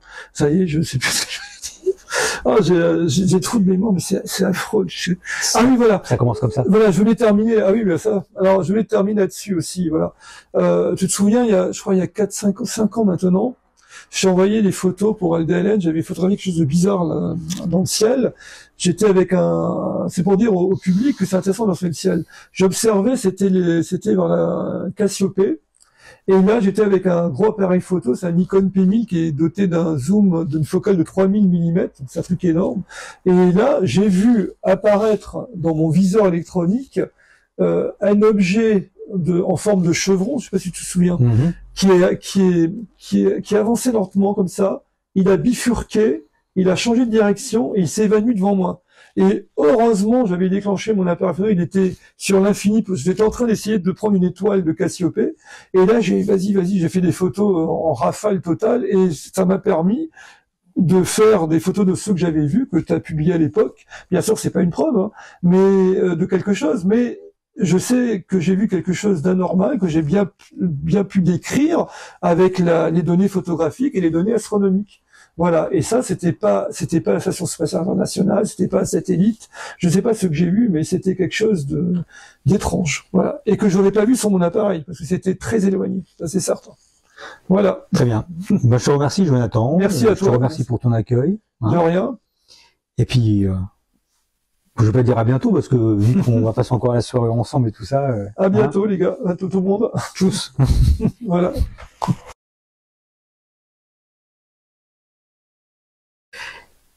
Bonjour Annie. Bonjour. Merci de m'accueillir aussi dans votre maison, même décor qu'avec Jonathan tout à l'heure. Oui, on est au même endroit. Ah c'est vrai, hein, Le c'est même bizarre. jour. Hein. C'est bizarre. Hein. On aurait pu faire ça dans le jardin, mais il pleut tout le temps ici. Il En ce pleut. moment, donc, Il n'y a pas qu'ici. Mais bon. ouais. Bref. Est-ce que tu peux te présenter à nos amis de LDLN? Alors, ma principale chance, ma principale référence, c'est d'être la compagne de Jonathan, que beaucoup connaissent. Bon, avec lui, j'apprends beaucoup, parce que le monde des ovnis, puisque c'est le sujet de ce soir, si j'ai bien compris. Hein. Ouais, parce que je voulais faire un tour sur les chevaux, mais j'y connais rien. Donc, oui, pas moi non plus. Bon, à Paris Saint-Martin, peut-être, voilà. Que j'aimais bien étant jeune. Bon, donc, mes références sur les ovnis, elles sont très courtes, on va dire. Hein. Petite, j'ai entendu parler des soucoupes volantes, et à l'époque, moi, j'imaginais les petites soucoupes sous les tasses à café qui volaient. Ça, c'est ma première référence. Ma deuxième, ça a été Météor. Vers l'âge de, je sais plus, autour de 15 ans, j'achetais la petite brochure Météor où il y avait 3 héros. Si je me souviens bien, il y avait un docteur, il y avait un scientifique et un médecin qui partaient dans leur engin spatial dans l'espace. Et à chaque petite brochure, ça paraissait toutes les semaines, hein. C'était un sujet sur des aventures extraordinaires à chaque fois. Donc, je découvrais les planètes. J'ai découvert un tas de choses. Hein. Toutes mes bases, elles sont là. Donc, ça n'allait pas très loin. Après, j'ai adoré la science-fiction. Et puis après, je me suis mariée, j'ai eu des enfants. J'ai vécu 30 ans dans une imprimerie familiale. Donc, tout ça, c'était très loin. La télé, j'avais pas le temps de la regarder. Donc, j'ai laissé de côté tout ce rêve et cette réalité qui m'intéressait parce que je sentais que là-dedans, il y avait quand même quelque chose de passionnant. Et lorsque Jean-Claude Bourret passait à la télé, ça, je l'écoutais vraiment avec beaucoup d'intérêt et il m'apprenait un tas de choses à chaque fois. Il y a eu les Bogdanov aussi, avec leur émission Temps X. Là, bon, je regardais ça aussi. J'avais quand même quelques petits moments où je regardais Temps X. Et puis, bon, les années ont passé et en 2008, bon, la vie a changé pour moi. Le dessin m'a conduit vers l'homme que vous venez d'écouter. Et avec lui, c'est l'univers entier qui s'est ouvert en deux, on peut dire. J'ai tout découvert avec lui. Enfin, tout. Beaucoup de choses. Parce qu'il en sait tellement, moi, des fois, il m'en raconte beaucoup. Vous voyez comme il est bavard ici, avec moi, c'est pareil. Alors, quelquefois, je peux pas tout absorber. Hein. Je suis une éponge, mais pas à ce point-là. Donc, quand l'éponge, elle est bien humide, ça rentre plus et ça repart. Donc voilà, j'ai découvert vraiment ce que c'était que l'univers. J'ai découvert Flammarion actuellement. Alors là, nous vivons à 3. On fait le ménage à 3. On vit avec Flammarion, ça c'est un fait. On a 4 chats, mais on a un homme avec nous en plus qui s'appelle Camille. Donc, je fais beaucoup de voyages intérieurs, j'ai mes convictions. Est-ce que je crois aux ovnis? Le mot croire, c'est vrai, c'est délicat, mais j'ai l'intime conviction qu'on n'est pas seul dans l'univers. Ça, c'est, pour moi, ça n'engage que moi. On n'est pas seul dans l'univers, c'est impossible. Ces histoires d'ovnis, est-ce qu'on saura un jour? Oui, je pense que ça viendra plus d'eux que de nous. Je crois que on est surveillé. Enfin, moi, je me sens surveillé. Vu les phénomènes qui me sont arrivés, je me sens surveillé et je me dis que quand je serai prête, peut-être que j'en saurai un peu plus sur le phénomène. Mais c'est pas avec mes connaissances actuelles que je pourrais dévoiler quelque chose ce soir. Voilà. D'accord. Après, tu me dis que à travers Jonathan, tu as découvert donc beaucoup un autre côté de l'ufologie. Oui. Voilà. Alors je sais, parce qu'on discute beaucoup ensemble, c'est pas la première fois qu'on se rencontre, la première fois qu'on se raconte un peu nos vies. Je sais que vous avez fait une observation où tu t'es présente, voilà, dans un champ. Est-ce que tu peux en parler de cette... Alors, je situe globalement l'endroit, c'est en Vendée. Hein. On ne dit pas plus parce que je voudrais pas déranger la personne où nous avons vu cette chose-là. Tout à fait. Ce soir-là, nous étions 1, 2, 3, 4, 5, 6 personnes à avoir vu la même chose. C'est assez amusant d'ailleurs, il y a un petit fait que j'ai trouvé amusant, c'est-à-dire que nous étions là-bas pour 3 jours. On enquêtait, c'était pas la première fois qu'on venait, et on commençait un peu à douter que ces personnes qui nous racontaient vraiment des choses extraordinaires ne fabulent pas, ne confondent pas certaines étoiles avec des phénomènes. Et les 2 fois précédentes, on n'avait rien vu. Et là, c'était le 3e soir, on devait partir le lendemain. Et n'ayant rien vu les 2 jours avant, Jonathan me dit, moi j'y vais pas, j'en ai marre, je suis fatigué. Je lui ai dit, écoute, si tu vas pas, moi j'y vais toute seule. Hein. Ça me disait rien du tout d'y aller toute seule, mais j'ai dit, je sentais qu'il fallait qu'on y aille. Bon, on y va.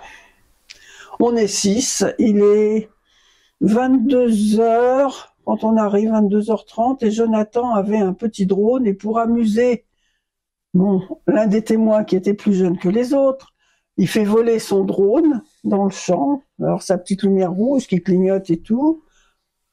Le drone se remet. Jonathan était en train de ranger son instrument, son petit drone, bien consciencieusement dans le coffre, et on entend le témoin qui crie « Regardez, regardez là-bas, regardez là-bas !» Alors bon, Jonathan, il se retourne, et il avait ses jumelles, son appareil photo, et qu'est-ce qu'on voit?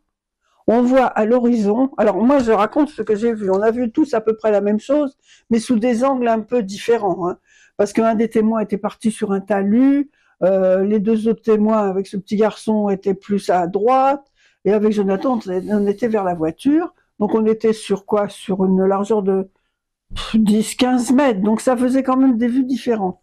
Et moi je vois 6 lumières oranges en arc de cercle, et j'en vois 2 plus hautes. Donc ça faisait au moins 8, et ça ne bougeait pas. Je me suis dit, merde, qu'est-ce que c'est que ça?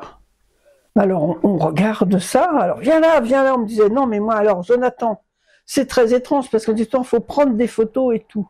Bon là c'est long comme je le raconte, mais sur le coup, ça a été plus vite que ça. Jonathan n'arrivait pas à prendre son appareil, on était tellement hypnotisés par ce qu'on se voyait, on ne pouvait pas, alors là, évaluer la distance et tout, tiens, Tintin, là. Hein. Moi, j'évalue à 500 mètres, mais c'était peut-être 1 kilomètre, c'est peut-être 200 mètres, je ne peux pas dire. Hein. Mais c'était à peu près, vous savez, quand on regarde un feu d'artifice, et qu'on voit quand il y a des lumières qui sont projetées, des petites boules, ça faisait un peu un effet, j'entends par rapport à la distance, hein. C'était à peu près comme ça, hein, mais sauf que c'était figé dans le ciel au loin, ou plus proche. Et tout d'un coup, on voit les lumières qui se mettent, alors elles étaient sous un certain angle, et on a eu l'impression que ça basculait. C'est-à-dire que toutes les lumières ensemble se sont mis plus à la verticale, comme si elles étaient en oblique, et tout d'un coup, elles se sont mises, mais je les dis bien toutes ensemble, hein, à la verticale. Alors là, on était, mais sciés, là. Là, ça nous scie, parce qu'on se dit, ça peut pas être des lanternes taille, c'est pas possible. Hein. Moi, j'en voyais 8 qui basculent en un seul morceau, et on avait l'impression que ça nous disait bonjour, que ça nous saluait. Moi, c'est le sentiment que j'ai eu, et je pense ne pas avoir été la seule à avoir senti ça ce soir-là. On nous disait bonjour, on vous a vu, on est là. Alors ça restait comme ça, alors là, on a peur, c'était pas de la peur, c'était de la... Il y avait même quelque chose, vous savez, comme si on voyait quelqu'un qu'on connaissait depuis longtemps et que tout d'un coup on le voyait devant et qu'on n'y croyait pas. Merde, c'est lui, il a changé, c'est pas lui. Alors on regardait ça, et les lumières tout à coup, assez grosses, comme des petits lampions, et c'était de la couleur des feux arrière des voitures qu'on voit la nuit, vous voyez, un orangé un peu comme ça, qui n'éclairait pas, hein, mais ça avait cette couleur-là. Et ça s'est éteint. Moi, j'ai vu les 6 du bas, je ne sais plus si c'est de droite à gauche ou de gauche à droite, mais elles se sont éteintes les unes après les autres. Restaient les 2 d'en haut, qui, paf, sont disparues. Et là, quand les lumières, c'est comme, je pense qu'on n'a pas parlé, on ne disait plus rien. J'ai le sentiment que personne ne disait rien, on était absorbé par ce qu'on voyait. Et quand les lumières n'ont plus été là, on s'est dit c'est fini. On s'est mis à crier, on s'est tous embrassés. Il y avait un sentiment d'allégresse, on sentait qu'on avait vu quelque chose, comme si tout d'un coup on était figé, et que pouf, tout, allez hop, la vie revenait, mon Dieu, qu'est-ce qu'on a vu? Fin de l'histoire. Et Jonathan, qui prend toujours des photos, t'en as pris une malgré tout, oui, 2. Bon, mais c'était pas comme t'aurais voulu, mais au bout d'un moment t'as réagi. Voilà, qu'est-ce qu'on a vu? On a vu ça, qu'est-ce que c'était? Je ne sais pas. Et je crois me rappeler dans l'histoire que Jonathan et l'autre personne, c'est là que vous vous êtes rendus et que alors c'est deux grands dadala. En fin de compte, ce qu'il ne faut pas faire. Ce grand dadala. On va y aller. Alors, un jeune qui était là, il y avait dans ce champ un pilier électrique pour de la haute tension qui courait par là. Il est grimpé sur le pilier. Et lui, alors, oui, là, j'ai pas tout dit, j'ai manqué. Ce jeune qui voulait que j'aille le rejoindre dans les arbres, quand il a vu ça, il est grimpé sur le pilier électrique, au risque de s'électrocuter d'ailleurs, mais enfin, il n'est pas allé jusqu'en haut. Et lui, on a vu un peu plus. Et il nous a dit que ça avait caché un peu les étoiles. Moi, j'ai pas vu ça, hein. Il en a vu plus, ça allait plus bas. Moi, ça, je peux pas dire. Je dis ce que moi j'ai vu. Mais quand tout a disparu, Jonathan et ce jeune a dit on va y aller, on va voir s'il y a des traces. Je dis vous allez pas aller là-bas, ça va pas la tête. Mais si, ils sont allés là-bas. Je te rappelle que c'était en pleine nuit en plus. Ah ben il était 23h30, 23h15, 23h30. Hein. Hein, quand vous êtes parti. High-tech, hein. J'avais des trucs de monoculaire vision nocturne. Oui, mais enfin bon. C'est pas. Alors,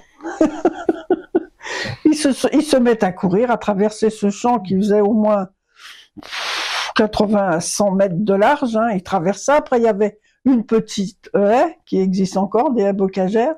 Ils traversent les haies, les voient plus. Puis, on n'était plus 4 là. Qu'est-ce qu'ils fabriquent? Ils reviennent pas. Et puis, quand ils sont revenus, ils ont entendu des bruits dans la haie. Alors, ils savent pas si c'était des lapins ou des petites bêtes qui cavalaient. Ils ont rien vu du tout, mais ils ont entendu des bruits dans la haie. Puis ils sont revenus. Et puis voilà, j'ai dit, vous êtes fous d'avoir été là-bas. Alors ils ont eu la peur quand même. Quand ils ont traversé la haie, qu'ils se sont retrouvés dans le champ qui était derrière, ils se sont dit, on fait peut-être une bêtise, on va peut-être rebrousser chemin. Je ferai un supplément.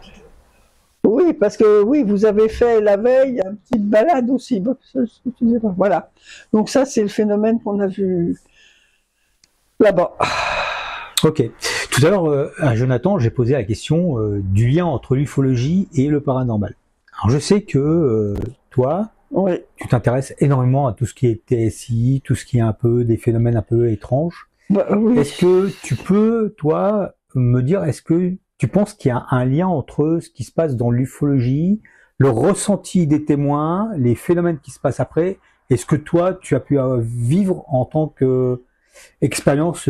Alors, je reste dans le paranormal, mais parce que moi, j'y connais pas grand-chose dedans. Oui. Alors, paranormal, mais quelque chose qu'on peut voir, finalement. Voilà. Parce que si on voit rien, c'est vraiment du paranormal pur. Ça concerne, on peut pas l'exprimer vraiment. Oui, je pense quand même. C'est-à-dire que le côté paranormal dans les ovnis, je pense qu'il vient de notre pensée propre. Bon, pourquoi je dis ça? Parce qu'un soir ici, il était autour de 11 heures. Je devais aller me coucher, je travaillais à cette époque-là, et j'étais déjà seule, mais je travaillais. Je me dis, tiens, j'aimerais bien voir un ovni. Au lieu d'aller à ma chambre qui est là-bas, je vais vers la terrasse et je regarde par la fenêtre. En ayant cette pensée en moi, j'aimerais bien voir un ovni. Et qu'est-ce que je vois? Alors, je ne sais plus quel jour c'était, mais il y avait des feuilles au cerisier, donc c'était pas l'hiver, c'était pas l'automne. Hein. On était fin du printemps, je crois, quelque chose comme ça. Et je vois, il faisait nuit, hein, donc c'était pas les jours les plus longs non plus. Je vois une boule rouge, alors grosse à l'apparence pour moi, grosse comme un quart un peu plus, une moitié de lune. C'était gros quand même, hein, mais on va dire un quart, parce que peut-être ma tête a grossi le phénomène. Je vois une boule rouge qui sort de dessus. Alors, ça a traversé le long de mon cerisier, c'est-à-dire mon cerisier, il doit faire, je sais pas moi, peut-être 10 mètres avec les branches et tout, 8 mètres d'envergure, on va dire. Donc au loin, ça a démarré sur la gauche, ça a été à peu près à cette vitesse-là, puis arrivé à l'autre bout du cerisier, ça a disparu. Donc je n'ai pas souvenir d'une trace, mais il devait quand même y en avoir une légère, mais j'avoue que je sais pas, et c'était toujours comme les phares arrière d'une voiture, peut-être un peu plus lumineux que ça. Qu'est-ce que j'ai vu? Pourquoi j'ai vu? Tiens, ça m'a surpris quand même ce jour-là, parce que j'allais voir, je verrais bien un ovni. Donc je me demande s'il n'y a pas en soi quelque chose qui serait capté par peu à peu entité, par quelque chose que j'ignore, et qui pourrait nous faire des signes comme ça, qui capterait notre pensée. Une fois j'ai entendu une voix intérieure aussi, qui n'a rien à voir avec les ovnis. Donc peut-être que la pensée a des pouvoirs qu'on n'a pas encore découverts. Moi, je pense que, enfin, il me semble que c'est une possibilité. Pour moi, vu ce que j'ai vécu, puis d'autres choses encore, même m'en parler, mon histoire de losange, mais bon, ça aussi, c'est curieux ce que j'ai vu. Dans mes escaliers, là, alors là, c'était au mois de janvier. De quelle année? Jonathan s'en rappellerait très bien. 2014, hein, je ne sais pas le dire, mais janvier 2014, j'étais au téléphone. Le téléphone, il est quoi, à 3 mètres de moi? Il n'y a pas de fil au téléphone maintenant. Hein. Bon, je décroche, ça sonne, je décroche, il était près de 20 h le soir. Je parle, puis tout en parlant, je regarde dans ma descente d'escalier et je vois quelque chose de rouge dans le bas. Je me dis, tiens, qu'est-ce que c'est que ça? Alors, il y a mon compteur électrique à peu près à cet endroit-là. Puis je vois ce truc, je m'avance, mais je veux vraiment, toujours ce fameux orange, mais rouge quand même un peu, un orangé rouge, là. Au lieu d'y aller avec mon téléphone à la main, j'ai la personne, je raccroche, je dis, je crois bien qu'il y a mon compteur électrique qui brûle. Je raccroche et je me dirige vers ma cage d'escalier. Là, dans le bas, je vois planter, alors c'était un losange, alors j'ai mesuré, pour moi c'était un super losange, 15 cm de haut, et c'était là, comme ça, en sustentation devant mon compteur, et ça ne bougeait pas. Je dis, merde, qu'est-ce que c'est? Jonathan était ici, donc à 5-6 mètres, derrière, à son bureau en train de travailler, il était malade, il avait de la fièvre, c'est vrai. Je dis, Jonathan, viens vite, il y a le compteur qui brûle. Alors, pas de réaction. Comme s'il était figé. J'ai trouvé ça curieux parce que je lui dis, il y a le feu dans la maison, il ne bouge pas.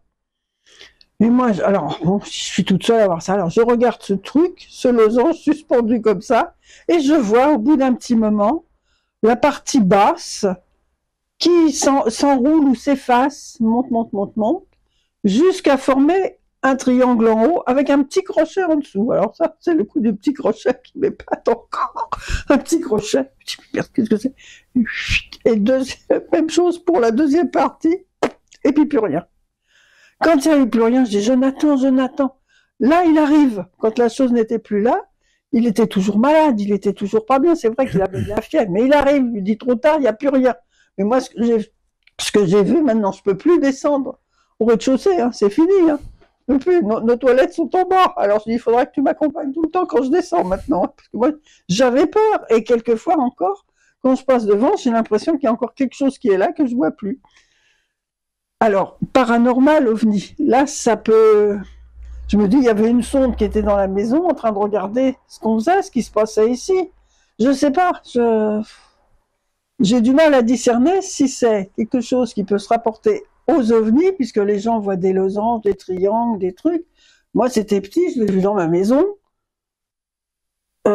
Je mets pas ça vraiment dans le compte du paranormal, mais c'est proche. Voilà, des exemples pour moi qui me font penser que le lien qu'il peut y avoir entre les deux. Alors là, je pensais à rien, franchement. Très bien. Voilà, jeune homme. Ouais.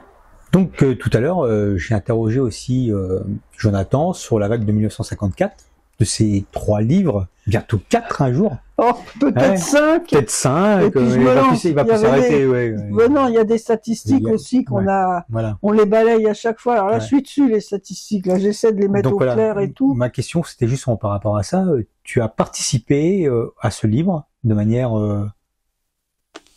Avec mon crayon à un coup de papier. crayon à papier, voilà. J'ai fait ce que j'ai Voilà. pu. Quelles ont été les plus grandes difficultés que tu as pu rencontrer pour mettre sur dessin les cas qui étaient rapportés par rapport à 54? Alors, les principales difficultés, ça a été de me remettre à dessiner. Parce que bon, étant gamine, étant jeune, jusqu'à mes 20 ans, j'ai beaucoup dessiné. Peint un peu aussi, un peu de tout. Avec plus ou moins de bonheur. Bon, je me trouvais pas, quand j'ai vu, j'avais des amis peintres autour de moi, je me suis dit non, ça, je peux pas, j'arrête parce que j'arriverai jamais à faire quelque chose qui me convienne.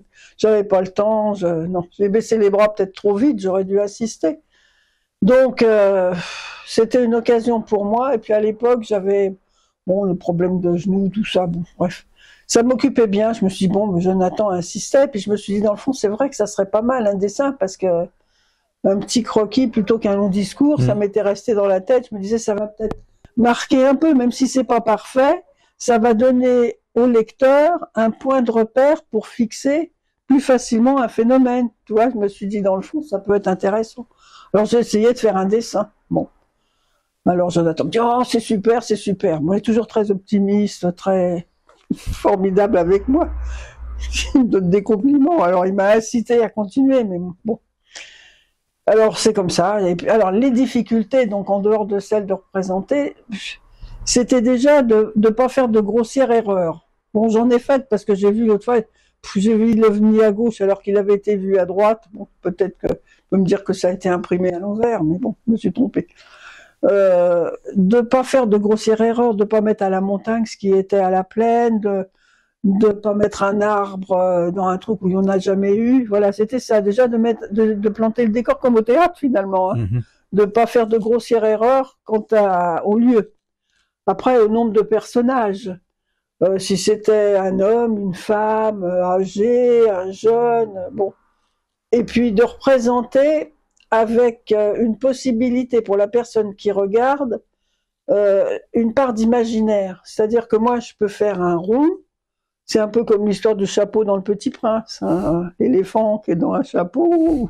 Bon, laisser une part d'imaginaire au lecteur, c'est-à-dire que moi je lui donne des clés, je fais un croquis, puis à lui de rajouter peut-être des choses que moi j'ai pas mis dans le dessin, mais surtout ne pas en mettre de trop, laisser la part du rêve, parce que si on met trop de détails, après il y a plus la personne va regarder le dessin, s'il est trop parfait. Puis je peux me tromper, plus se faire du parfait à une vue d'OVNI, c'est pas quelque chose qui peut être très net. C'est toujours flou. La personne, elle raconte qu'elle a vu ça, mais est-ce que c'est vraiment ça? Il y a l'émotion, il y a tellement de choses. Donc essayer de donner des bases précises, mais pas trop, pour ne pas donner de faux éléments à la personne qui va regarder le dessin. C'était ça mon but. Mon but. Enfin, j'espère que sur certains dessins, je pense que j'y suis arrivé, sur d'autres beaucoup moins. Mais parce que moi j'ai de l'imagination, donc tous les cas pouvaient m'inspirer. Mais il y en avait qui étaient quand même plus inspirants que d'autres. Il y avait quand même des faits qui m'ont marqué. Ça, c'est en les lisant, je me disais merde, j'aurais pas voulu être à sa place. Je pense à un cas que j'adore. On a tous les deux avec Jonathan, donc un préféré. Moi, c'est Monsieur le hérissé à Maigritte. Alors ça, il faut que j'en parle parce que je sais pas que j'aime ce cas, mais je me mets tellement dans la peau de cet homme il a 23-24 ans. Hein. Il est marié, son épouse, elle est alitée. Alors là, ça se passe, je vais d'abord dire où ça se passe dans les Côtes d'Armor, à Maigritte. Donc on est en Bretagne. Et bon, bah, comme tous les coins en France, dans les années 54, hein, tous les paysans sont bien isolés, les grandes villes sont pas proches, il n'y a pas un éclairage énorme. Bah, si je t'endors, alors.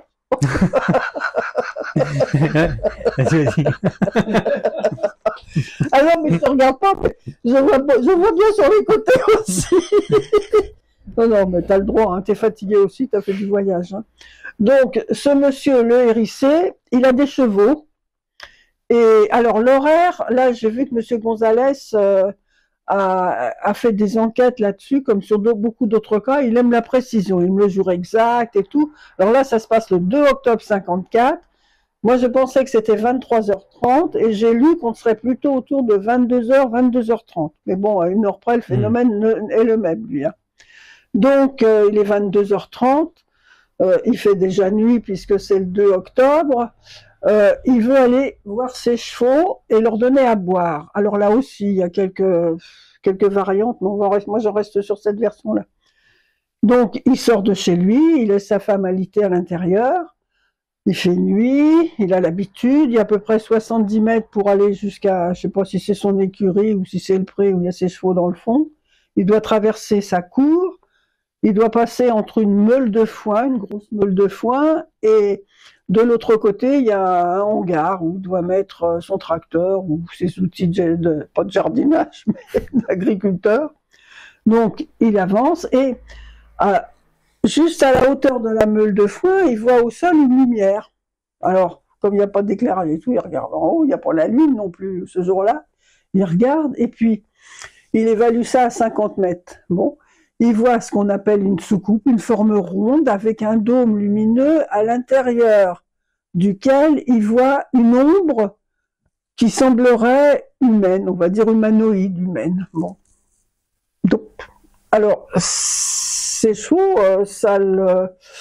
il n'ira pas jusqu'à ses chevaux. Hein. Là, il retourne chez lui, il raconte ça à sa femme, qui est toujours alitée, la pauvre, et dit, écoute, je viens de voir un truc qui est pas normal, je vais aller prévenir le voisin qui s'appelle Monsieur le Texier, il a un fusil, tout ça, moi je vais aller le voir parce qu'il y a un truc bizarre dans la cour. Il n'en dit pas trop à sa femme parce qu'elle est déjà pas très bien, il a peur de faire peur.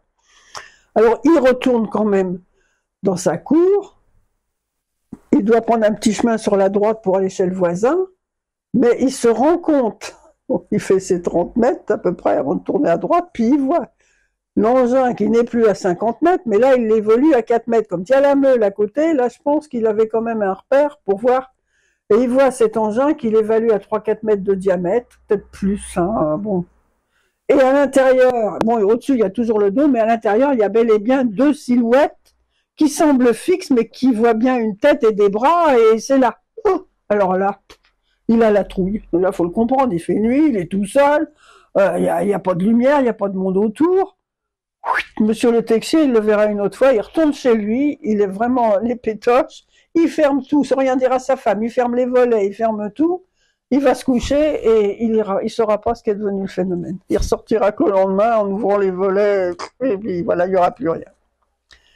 Je trouve que c'est un cas étonnant. Tout à fait, ouais. Voilà. Qu'on vit tout seul. Moi, j'aime bien ce cas-là parce que ce pauvre gars, je me mets à sa place, il a vécu ça tout seul, comme par hasard, sa femme est malade, il voit ça tout seul. Donc j'aime ce cas parce que je le compare au mien, quelque part. Quand on vit quelque chose tout seul, on le répète, mais on n'a pas de preuve, on n'a rien, on est dans le flou. Qu'est-ce que j'ai comme preuve? J'ai pas de photo, j'ai rien, puis même si j'avais une photo, on pourrait dire qu'elle est truquée.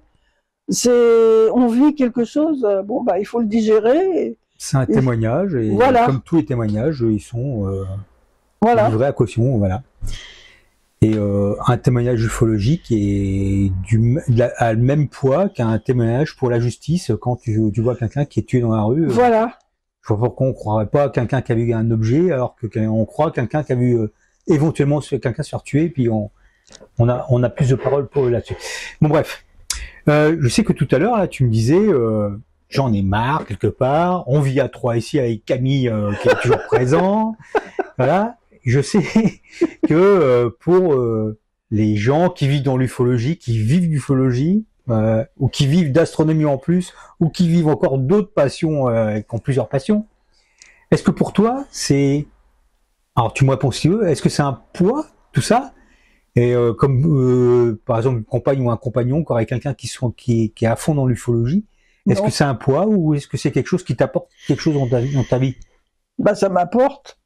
Bon, quelquefois c'est lourd quand je te dis quand il y a des choses comme ça, mais alors la question que je me pose, c'est si j'avais été toute seule, que j'avais pas eu connaissance de l'ufologie, est-ce que j'aurais eu cette vision-là, on va dire, hein? Non, c'est pas un poids du tout. Ça a quelques contraintes quand on m'oblige à parler devant une caméra. Ça, je n'aime pas ça du tout. Mais en dehors de ça, non, au contraire, c'est très enrichissant. Non, je suppose que les gens ont fait connaissance avec Jonathan, ils savent ce qu'il vaut. Il se rend compte quand même qu'il a des connaissances. Alors vivre avec un homme comme ça, parce que tel il est devant la caméra, il est avec moi comme ça, hein, tout le temps. Tout d'un coup, je suis en train de faire la vaisselle ou n'importe quoi. Viens voir, il y a quelque chose. Et puis ça part dans une direction. Alors quelquefois, bon, j'écoute à moitié de l'oreille droite. Quelquefois, c'est les deux oreilles qui sont ouvertes. Quelquefois, ça reste. Quelquefois, ça s'envole. Et puis, il peut me répéter le lendemain la même chose. Ça sera du nouveau pour moi. Mais oh non, on peut pas vivre avec. Mais c'est vrai que ça occupe bien. Et il m'occupe beaucoup. Mais qu'ai-je d'autre à faire finalement? C'est lui et les chats. C'est parce que étrangement, il attire les chats. Hein. Quand on s'est connus, je n'avais qu'une pauvre petite chatoune qui était mauvaise comme tout, et maintenant on en a 4. Donc et la petite chatoune, elle n'est plus avec nous, donc on devait en avoir 5. Donc, je sais pas, il attire même les chats, vous voyez, c'est incroyable. Alors, les chats, ouais. Les chats, bon, quand on a un chat, on vit avec et tout. Non, ça ne suffit pas, Jonathan. Il a acheté au moins une dizaine de livres sur les chats et il a bientôt commencé, il m'a appris un tas de trucs sur les chats. Tout est comme ça. C'est une éponge, c'est un passionné. Alors, moi, j'essaie de suivre comme je peux. Mais c'est passionnant de vivre avec un passionné. Que je parle plus du tout. Moi, je suis comme toi, d'ailleurs. T'es un passionné de la Seconde Guerre mondiale. Ah ça non, alors ça non, pas alors non le coup des casques qui soit à point, trompe, poilu et tout, ah non ça je peux pas. Ça. Bon, là aussi j'aurais dit. Bon, j'ai arrêté. Je vais pas raconter notre vie parce que c'est très comique. Là il y a des petites choses comiques avec ça parce que c'est un collectionneur de tout. Alors il collectionne les casques aussi, tout et puis. Tu as collectionné. Tu collectionnais, oui non ça t'a passé. Ah oui non tu peux pas tout. Il y a plus de place. Hein. Ah. Ici. Non, là, la maison est pleine maintenant. Ouais, c'était les tableaux, bon, bah, chacun son truc. Là. Très bien. Bah, Jonathan, je t'invite à te rapprocher. Oui, sans taper dans la caméra. Je vais faire un apport pour. Oui, tout à fait. Alors, je vais laisser. Non, tu vas. Ah non, je reste là. Non, je vais mettre comme ça, regarde. Mets-toi ici. D'accord, ça. Voilà. Vas-y. Voilà. Bonjour. Voilà. Donc Jean-Louis, Jonathan, Annie, Jonathan. Jean-Louis. Donc vas-y. Donc voilà, c'est pour faire un apport sur l'observation donc en 2014 de l'OVNI que nous avons vu en Vendée. Alors de mon côté, alors c'est tout à l'heure j'en ai pas parlé parce que figurez-vous que cette observation elle est en moi. Je pense pas en parler tout le temps parce que ça a été une expérience très très forte et qui me dérange presque un peu. Bon, comme a dit Annie, en fait cette enquête c'est grâce à Joël Ménard. Tout à l'heure j'ai oublié de le dire, tu me parlais d'anecdotes. Joël m'avait confié quelques enquêtes, dont celle-ci en Vendée. Bon, pardon. Tu veux que je... Non, garde la main. Voilà. Donc nous sommes. Moi, je voulais pas y aller parce que je pensais que le témoin nous racontait des cracks. Il faut voir que le contexte, hein, c'est un témoin qui a vu des choses incroyables, de nombreux atterrissages dans le champ. Il est suivi par le phénomène depuis plus de 20 ans. Bon, le GEPAN était allé l'enquêter à l'époque. C'était devait être en 2001. Ils avaient constaté 2 nids de soucoupe entre guillemets dans le champ où le blé avait été aplati. Alors c'est pas des crop circles, hein. C'est-à-dire c'est des formes en circulaires qui devaient, je crois, faire plus de 60 mètres de diamètre pour les deux. Donc voilà, donc Joël Ménard me dit, écoute, moi j'ai pas le temps d'aller en Vendée. Joël n'y accordait pas beaucoup de crédit, il m'avait demandé simplement d'aller vérifier. Bon, j'y suis allé 2 fois. Une première fois, nous sommes allés, c'était en 2012. Et là, il y avait Gilles Bordet qui était venu, il avait fait le déplacement, voilà. Et la seconde fois, donc l'observation 2014. Comme a dit Annie, j'avais porté mon drone, à l'époque j'avais un Phantom, un petit drone Phantom 1, le premier là, et il y avait le petit gars, c'était le petit-fils du témoin, à l'époque il doit avoir une dizaine d'années. Et je décide de lui faire une démonstration du drone, c'est lui qui me l'a demandé, c'était la nuit, on n'a pas le droit de faire voler des drones la nuit, mais comme c'est une zone isolée, où il y a rien, il y a que des champs, je me suis dit, je risque pas grand chose, sauf à le cracher dans un champ, donc je le fais décoller au maximum que j'ai pu, c'est-à-dire je l'ai envoyé à plus de 100 mètres de hauteur, je crois que sa portée au maximal était de 200, j'ai dû le faire monter grosso modo à 100-110 mètres, bon, je lui ai fait faire des 8, je lui ai fait faire des RASMOD, des redécollages, etc., comme ça pendant 20 minutes, jusqu'à ce que la batterie soit épuisée.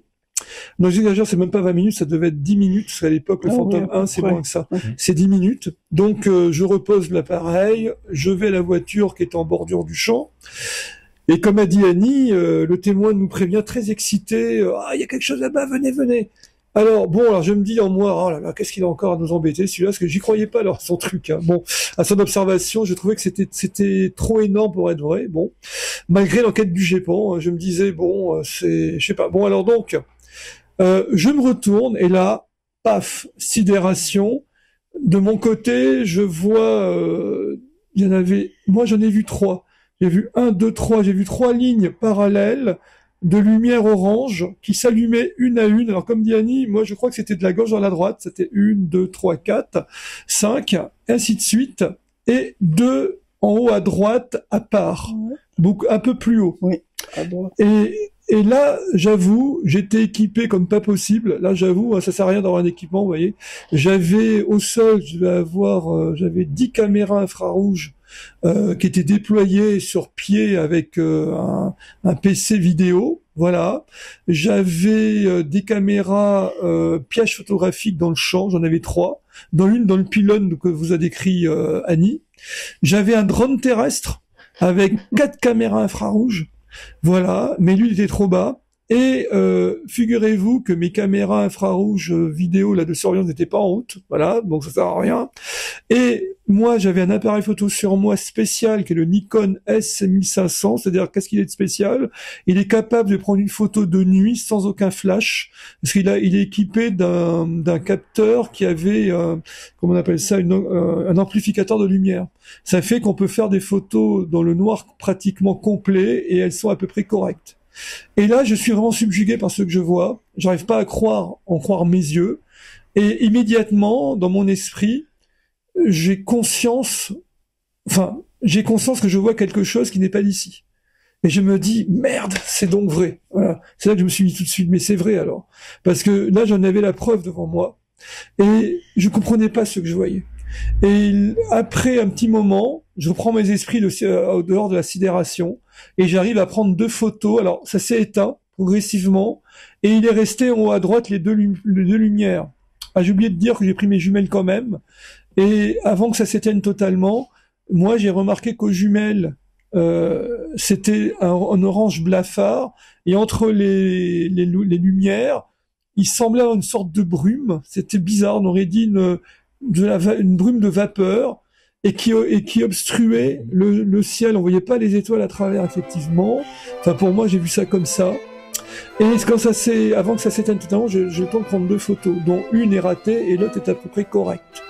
Alors, suite à ça, comme m'a dit Annie, c'était la liesse. On aurait dit, on se croirait dans le 3e type. Ouais, super. On s'est embrassé comme du bon pain. Oh, il y a eu une communion. Oui. Une communion parce qu'on sait qu'on a vu tous la même chose, quelque chose qui nous échappait complètement.